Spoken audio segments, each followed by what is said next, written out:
ನಮ್ಮ ಪ್ರೀತಿಯ ವೀಕ್ಷಕರಿಗೆ ನಮಸ್ಕಾರಗಳು. ಇಂದಿರಾ ಮನೆ ಅಡುಗೆಗೆ ಸುಸ್ವಾಗತ. ಇಂದಿರಾ ಮನೆ ಅಡುಗೆಯಲ್ಲಿ ಇವತ್ತು ನಾನು ಕಾಳು ಮೆಣಸಿನ ರಸ ಮಾಡ್ತಾ ಇದ್ದೀನಿ. ಕಾಳು ಮೆಣಸಿನ ರಸ ಮಾಡೋದಕ್ಕೆ ಮುಂಚೆ ನಾನೊಂದು ಹೊಸ ಟ್ರೈಪಾಡ್ ತಗೊಂಡಿದ್ದೆ. ಇದು ಚಿಕ್ಕದಾಗಿ ಕ್ಯೂಟಾಗಿ ಚೆನ್ನಾಗಿದೆ, ತುಂಬ ಚೆನ್ನಾಗಿದೆ. ಕೆಳಗಡೆಗೆ ನಮಗೆ ಸ್ಟವ್ ಹತ್ರ ಇಟ್ಕೊಂಡು ಮಾಡೋದಕ್ಕೆ ಚಿಕ್ಕದಾಗಿ ಪುಟ್ಟದಾಗಿದೆ. ಇದಕ್ಕೆ ಒಂದು ನೋಡಿ ಫೋನ್ಗೆ ಇದು ಕೊಟ್ಟಿದ್ದರು, ಫೋನ್ ಹಾಕೋದು. ಅದಕ್ಕೆ ನನ್ನ ಹತ್ರ ಒಂದಿತ್ತು, ಅದನ್ನು ಹಾಕ್ಕೊಂಡಿದ್ದೀನಿ. ಅದು ಯಾಕೋ ನನಗೆ ಸೆಟ್ ಆಗಲಿಲ್ಲ, ಅದು ಟೈಟಾಗಿ ಇಟ್ಕೊಳ್ತಿದ್ದೆ. ಫೋನು ಹಾಕೋದು ಸ್ವಲ್ಪ ಕಷ್ಟ ಇತ್ತು. ನೋಡಿ ಇದು ನೆಟ್ ಟೈಪ್ ಇದೆ. ಇದು ನಾವು ಫೋನ್ ನೀಟಾಗಿ ಇಟ್ಬಿಟ್ಟು ನಾವು ಟೈಟ್ ಮಾಡ್ಕೊಬಿಡ್ಬೋದಾಗುತ್ತೆ. ನೋಡಿ ಇಡ್ತಾ ಇದ್ದೀನಿ. ನೋಡಿ ಈ ಥರ ನಮಗೆ ಟೈಟ್ ಮಾಡಿ ಫೋನ್ ಎಷ್ಟು ಬೇಕೋ ನಮ್ಗೆ ಅಷ್ಟು ಅಗಲ ಇಟ್ಬಿಟ್ಟು ಫೋನ್ ಇಟ್ಬಿಟ್ಟು ಕ್ಲೀನಾಗಿ ನಾವು ಟೈಟ್ ಮಾಡ್ಕೊಂಬಿಟ್ರೆ ಸರಿಯಾಗಿಬಿಡುತ್ತೆ. ಇದು ನಾನು ಮನೆಯಲ್ಲಿ ಸಪ್ರೇಟಾಗಿ ತೆಗೆದಿಟ್ಕೊಂಡಿದ್ದೆ. ನೋಡಿ ಇದಕ್ಕೆ ಚೆನ್ನಾಗಿದೆ. ನಮಗೆ ಯಾವ ಆ್ಯಂಗಲ್ ಬೇಕೋ ಆ ಆ್ಯಂಗಲ್ಗೆ ತಿರುಗಿಸ್ಕೋಬೋದಾಗಿದೆ. ಮತ್ತು ನನಗೂ ಒಂದು ಸ್ವಲ್ಪ ಹೈಟಾಗಿ ಬರುತ್ತೆ, ಇನ್ನೂ ಒಂದು ಸ್ಟೆಪ್ ಬರುತ್ತೆ. ಈ ಸ್ಟೆಪ್ ಬಿಟ್ಟು ಇನ್ನೂ ಒಂದು ಸ್ಟೆಪ್ ಹೈಟ್ ಬರುತ್ತೆ. ಅಷ್ಟು ಹೈಟು ನಮಗೆ ಬೇಕಾಗಿಲ್ಲ, ನನಗೆ ಇಷ್ಟು ಹೈಟಾಗಿದ್ದರೆ ಸಾಕಾಗುತ್ತೆ. ವ್ಲಾಗ್ಸ್ ಎಲ್ಲ ಮಾಡೋದಕ್ಕೆ ಚೆನ್ನಾಗಿರುತ್ತೆ ಅಂಥೇಳಿ ತಗೊಂಡಿದ್ದೀನಿ. ನನ್ನ ಹತ್ರ ಒಟ್ಟು 3-4 ಟ್ರೈಪಾಡ್ ಇದೆ. ನೋಡಿ ಇವಾಗ ನೋಡಿ ಇದು ಕಾಣಿಸ್ತಿದೆ ಅಲ್ವಾ? ನೋಡಿ ಈ ಥರ ಕರೆಕ್ಟಾಗಿದೆ. ಇದ್ರ ಜೊತೆಗೆ ಒಂದು ಸ್ಪೀಕರ್ ಬಂದಿದೆ, ಫ್ರೀ ಬಂದಿದೆ. ಇದು ನಾನು ಸ್ಪೀಕರ್ಗೋಸ್ಕರ ನಾನು ಆರ್ಡ್ರ್ ಮಾಡಿದೆ. ನಾನು ಇನ್ನೊಂದು ಫೋನು ಸ್ವಲ್ಪ ವರ್ಕ್ ಆಗ್ತಿರ್ಲಿಲ್ಲ, ಸ್ಪೀಕರ್ ಹಾಕಿದ್ರೆ ವಾಯ್ಸ್ ಓವರ್ ಬರ್ತಿತ್ತು. ಹಾಗಾಗಿ ಅದಕ್ಕೆ ಆರ್ಡ್ರ್ ಮಾಡೋಣ ಅಂತ ನೋಡಿದ್ರೆ ಅದಕ್ಕೆ 190 ಹಾಗಿತ್ತು. ಹಂಗಾಗಿ ಇದು 365 ಇತ್ತು ಟ್ರೈಪಾಡ್ ಸಮೇತ. ಹಾಗಾಗಿ ನೋಡೋಣ ಅಂತ ತಗೊಂಡೆ. ಚೆನ್ನಾಗಿದೆ. ಇದು ಅಲ್ಯೂಮಿನಿಯಂ ಕಂಬಿ ಇದೆ, ಪ್ಲಾಸ್ಟಿಕ್ ಅಲ್ಲ. ಚೆನ್ನಾಗಿದೆ, ಪರವಾಗಿಲ್ಲ. ನೋಡಿ ಇದರಲ್ಲೇ ವೀಡಿಯೋ ಮಾಡ್ತಿದ್ದೀನಿ, ವೀಡಿಯೋ ತೋರಿಸ್ತಿದ್ದೀನಿ. ರಸಮ್ ಮಾಡ್ತಿದ್ದೀನಿ. ಟೊಮೆಟೊ ಹುಣಸೆಹಣ್ಣು ಹಾಕಿ ರಸ ಮಾಡ್ತಿದ್ದೀನಿ, ಕಾಳು ಮೆಣಸಿನ ರಸ. ನೋಡಿ ಇವಾಗ ರಸ ಮಾಡೋದಕ್ಕೆ ಮೊದಲಿಗೆ ಟೊಮೆಟೊ 1-2 ಬೇಯಿಸ್ಕೊಂಡಿದ್ದೆ. ಹಂಗಾಗಿ ಒಂದು 4 ಒಣಗಿದ ಮೆಣಸಿನ್ಕಾಯಿ, 1 ಬೆಳ್ಳುಳ್ಳಿನ ಬಿಡಿಸಿ ಹಾಕ್ಕೊಂಡಿದ್ದೀನಿ.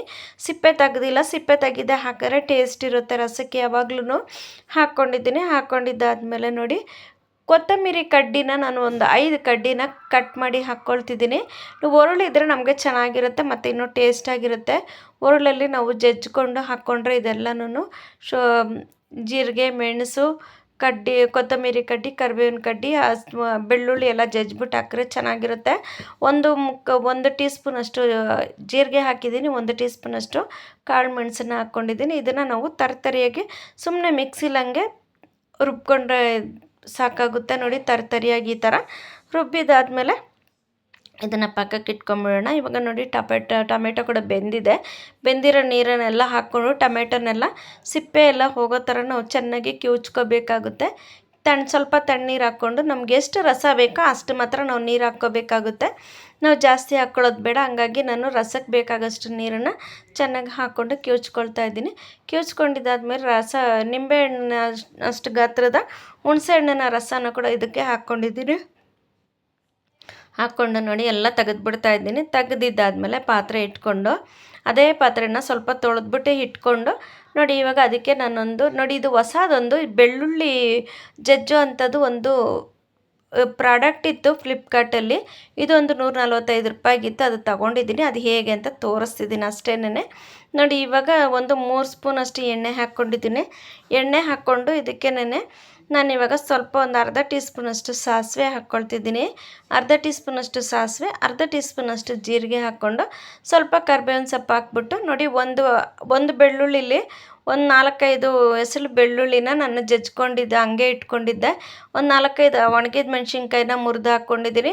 ಒಂದು ಅರ್ಧ ಟೀ ಸ್ಪೂನಷ್ಟು ಇಂಗು ಹಾಕ್ಕೊಂಡಿದ್ದೀನಿ. ಇಂಗು ಹಾಕ್ಕೊಂಡು ಒಗ್ಗರಣೆ ಹಾಕ್ಕೊಂಬಿಡೋಣ. ಇದಕ್ಕೊಂದು ಚೂರು ಅರಿಶಿನ ಪುಡಿ ಹಾಕ್ಕೊಂಡಿದ್ದೀವಿ. ಒಗ್ಗರಣೆ ಹಾಕ್ಬೇಕಾದ್ರೆ ಹಾಕ್ಕೋಬೇಕು.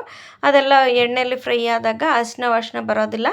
ಹಂಗಾಗಿ ನಾನು ಮಿಕ್ಸಿಲಿ ತರಿಯಾಗಿ ರುಬ್ಕೊಂಡಿದ್ದೀನಲ್ಲ ಅದನ್ನು ಕೂಡ ಹಾಕ್ಕೊಂಡಿದ್ದೀನಿ.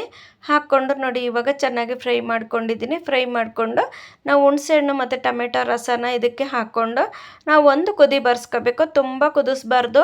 ಒಂದು ಕುದಿ ಬಂದರೆ ಸಾಕು. ರಸ ಘಮ ಘಮ ಅಂತಿರುತ್ತೆ, ಚೆನ್ನಾಗಿರುತ್ತೆ. ಮತ್ತು ಅನ್ನಕ್ಕೆ, ಬಿಸಿ ಅನ್ನಕ್ಕೆ ಹಾಕ್ಕೊಂಡು ತಿಂತಾಯಿದ್ರೆ ಚೆನ್ನಾಗಿರುತ್ತೆ. ಮತ್ತು ನಾನ್ ವೆಜ್ ಮಾಡಿದಾಗ ಮತ್ತು ಜೀರ್ಣಶಕ್ತಿ ಆಗಲಿಲ್ಲ ಅನ್ನುವಾಗ ರುಚಿಗೆ ತಕ್ಕಷ್ಟು ಉಪ್ಪು ಹಾಕ್ತಿದ್ದೀನಿ. ಜೀರ್ಣಶಕ್ತಿ ಆಗಿಲ್ಲ ಅಂದರೆ ನಾವು 1 ಲೋಟ ರಸನ ಕುಡಿದ್ಬಿಟ್ರೆ ಚೆನ್ನಾಗಿರುತ್ತೆ, ಜೀರ್ಣಶಕ್ತಿ ಆಗುತ್ತೆ ಮತ್ತು ಆರೋಗ್ಯವಾಗಿರುತ್ತೆ. ಜೀರ್ಣಶಕ್ತಿ ಚೆನ್ನಾಗಾಗುತ್ತೆ. ಬೆಳ್ಳುಳ್ಳಿ ಮತ್ತು ಶುಂಠಿ ಜೀರಿಗೆ ಮೆಣಸು ಎಲ್ಲ ಗ್ಯಾಸ್ಟ್ರಿಕ್ ಕೂಡ ಆಗೋದಿಲ್ಲ. ನೋಡಿ ಇವಾಗ ಸ್ವಲ್ಪ ಕುದ್ರೆ ಸಾಕಾಗುತ್ತೆ. ಇದನ್ನು ನಾವು ತುಂಬ ಕುದಿಸ್ಕೊಳ್ಳೋ ಅವಶ್ಯಕತೆ ಇಲ್ಲ. ಕುದಿ ಬಂದು ಒಂದು ನೊರೆ ಬರುತ್ತಲ್ಲ, ಈ ಥರ ನೊರೆ ಬಂದಾಗ ನಾವು ಸ್ಟವ್ ಆಫ್ ಮಾಡಿಕೊಂಡ್ರೆ ಆಗಿಬಿಡುತ್ತೆ. ರಸನೂ ರೆಡಿಯಾಗಿದೆ. ನೀವು ಮನೇಲಿ ಮಾಡಿ ನೋಡಿ ಹೇಗೆ ಅನ್ನಿಸ್ತು ಅಂತ ಕಮೆಂಟ್ ಬಾಕ್ಸಲ್ಲಿ ತಿಳಿಸಿ. ನಮ್ಮ ವಿಡಿಯೋನ ಸ್ಕಿಪ್ ಮಾಡದೆ ನೋಡಿದ್ದಕ್ಕಾಗಿ ತುಂಬ ತುಂಬ ಧನ್ಯವಾದಗಳು ವೀಕ್ಷಕರೇ. ನಮಸ್ಕಾರ.